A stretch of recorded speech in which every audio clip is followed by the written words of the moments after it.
नमस्कार दोस्तों, स्वागत है आपका जीकेसी न्यूज यूट्यूब चैनल में। तो दोस्तों बात करेंगे पीएम किसान योजना के बारे में। जैसा कि दोस्तों पीएम किसान योजना में बड़ा बदलाव किया गया है। अब पीएम किसान योजना का पैसा लाभार्थियों के खाते में आधार मोड के थ्रू ट्रांसफर की जाएगी। ऐसे में दोस्तों लगभग किसानों का पेमेंट मोड चेंज होकर आधार हो चुका है, लेकिन अभी भी कुछ ऐसे किसान हैं जिनका पेमेंट मोड अकाउंट है। तो दोस्तों इस वीडियो में हम जानेंगे कि आखिर किन किन किसानों को पैसा मिलेगा और यहाँ पे किन किसानों को पैसा नहीं मिलेगा। क्या जिनका पेमेंट मोड अकाउंट आ रहा है वैसे किसानों के अकाउंट में पैसा आएगा या नहीं, या फिर सिर्फ पेमेंट मोड आधार वाले किसानों को ही पैसा मिलेगा। तो अगर आप भी एक पीएम किसान योजना के लाभार्थी है और ये जानना चाहते हैं तो इस वीडियो को जरूर देखिए। साथ ही दोस्तों वीडियो को अगर आपने लाइक नहीं किए हैं तो वीडियो को लाइक कर दीजिए और हमारे इस चैनल पर नए हैं चैनल को सब्सक्राइब जरूर कर लीजिए ताकि आपको पीएम किसान योजना से संबंधित हर एक वीडियो की जानकारी मिलती रहे। चलिए वीडियो को शुरू करते हैं। दोस्तों यहाँ पे देख सकते हैं मैं आपको किसान बेनिफिशियरी का स्टेटस दिखा रहा हूँ जिनका पेमेंट मोड अकाउंट से चेंज होकर आधार हो चुका है। तो दोस्तों अगर आपका भी पेमेंट मोड अकाउंट से चेंज होकर आधार हो चुका है तो भी इस वीडियो को देखिए। अगर आपका पेमेंट मोड अकाउंट से चेंज होकर आधार नहीं हुआ है, अगर आपका पेमेंट मोड अकाउंट ही है तो भी इस वीडियो को देखिए, क्योंकि आपके लिए देखना बेहद जरूरी है। यहाँ पे हम बात करेंगे आपके अकाउंट में पैसा आएगा या नहीं अगर आपका पेमेंट मोड आधार है। साथ ही दोस्तों मेरे वीडियो के नीचे कमेंट करके भी जानकारी जरूर दीजिए कि आपका पेमेंट मोड आधार है या फिर अकाउंट है। तो चलिए अब यहाँ पे हम बात करते हैं दोस्तों कि पेमेंट मोड आधार और पेमेंट मोड अकाउंट में क्या डिफरेंस है।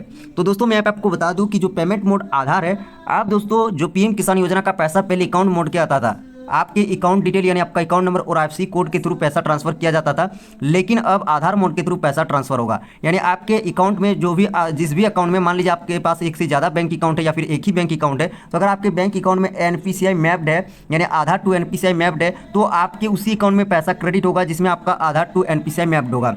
दोस्तों मैं यहाँ पे आपको बता दूं अगर आपके अकाउंट में आधार एनपीसीआई मैप्ड नहीं होगा तो आपकी अकाउंट डिटेल को यहाँ पे पीएफएमएस के द्वारा एक्सेप्ट नहीं किया जाएगा। और अगर आपका पेमेंट मोड आधार है और पीएफएमएस के द्वारा farmer record has been accepted by PFMS लिख कर रहा है तो इसका मतलब है आपका अकाउंट डिटेल सही है, आपके अकाउंट के साथ आधार एनपीसीआई मैप्ड है। तो दोस्तों आप यहाँ पे हम बात करते हैं कि आखिर जिनका पेमेंट मोड अभी तक चेंज नहीं हुआ है उनका पैसा कैसे आएगा। तो दोस्तों मैं यहाँ पे आपको बता दूँ अगर आपका पेमेंट मोड अकाउंट ही है और आपके स्टेटस में अगर आरएफटी साइन बाय स्टेट आ रहा है या फिर वेटिंग फॉर अप्रूवल स्टेट लिख के आ रहा है तो इसका मतलब है आपके अकाउंट में पैसा आ जाएगा। जी हाँ दोस्तों, यहाँ पे आप सभी को पता है कि किस्त आने से पहले सबसे पहले आपके स्टेटस में वेटिंग फॉर अप्रूवल स्टेट आता है, इसके बाद आरएफटी साइन बाय स्टेट आता है, इसके बाद पेमेंट प्रोसेस आता है। तो मैं आपको बता दूं अगर आपका पेमेंट मोड अकाउंट है और आपके स्टेटस में waiting for approval state RFT sign by state लिख कर आ रहा है तो इसका मतलब है आपको नेक्स्ट इंस्टॉलमेंट वाली जो 11वीं किस्त मिलने वाली है वो यहाँ पे आपके खाते में आ जाएगी। और अगर आपका पेमेंट स्टेटस ब्लैंक आ रहा है, आपको जो अगली किस्त मिलेगी वो आपको खाली दिख रहा है, तो इसका मतलब दोस्तों हो सकता है आपके आवेदन में कुछ गड़बड़ी होगी।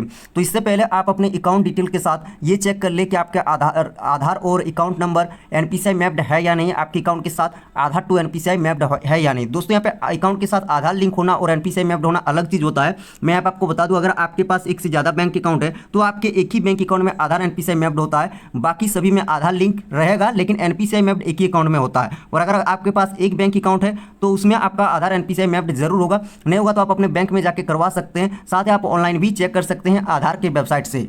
यहाँ पे दोस्तों अगर आपको पेमेंट मोड दिख रहा है और आपके एप्लीकेशन में सब कुछ सही है, किस्तें आती है, लेकिन आपका पेमेंट अगली किस्त ब्लैंक आ रहा है, खाली दिख रहा है, तो भी आप टेंशन मत लीजिए, हो सकता है कुछ दिन के अंदर आपका भी पेमेंट मोड यहाँ पे चेंज हो जाएगा। ऐसे में दोस्तों अगर आप ई-केवाईसी नहीं किए हैं तो ई-केवाईसी भी कर सकते हैं। ई-केवाईसी करना जरूरी है और 31 मई 2022 तक ई-केवाईसी करने की अंतिम तिथि जारी की गई है।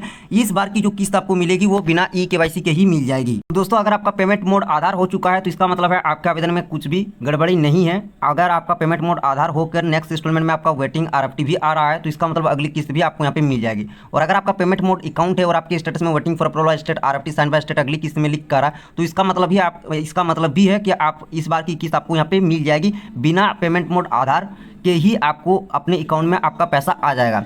ऐसे में दोस्तों अगर आपका पेमेंट मोड अकाउंट है, अगर पेमेंट मोड चेंज नहीं हुआ है और आपका स्टेटस भी ब्लैंक आ रहा है तो आप टेंशन मत लीजिए, हो सकता है कुछ दिन के अंदर आपके भी स्टेटस को अपडेट कर दिया जाएगा। धीरे धीरे सभी किसानों का पेमेंट मोड यहाँ पे चेंज किया जा रहा है।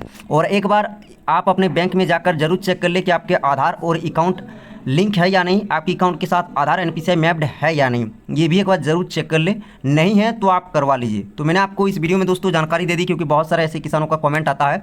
आई होप आपको जानकारी अच्छी लगी। अगर आपको जानकारी अच्छी लगी तो वीडियो को लाइक कीजिए, आगे वीडियो को शेयर कीजिए, चैनल पर हमारे नए हैं चैनल को सब्सक्राइब कर लीजिए। मिलते हैं अगले वीडियो में और एक नई जानकारी के साथ। धन्यवाद, जय हिंद।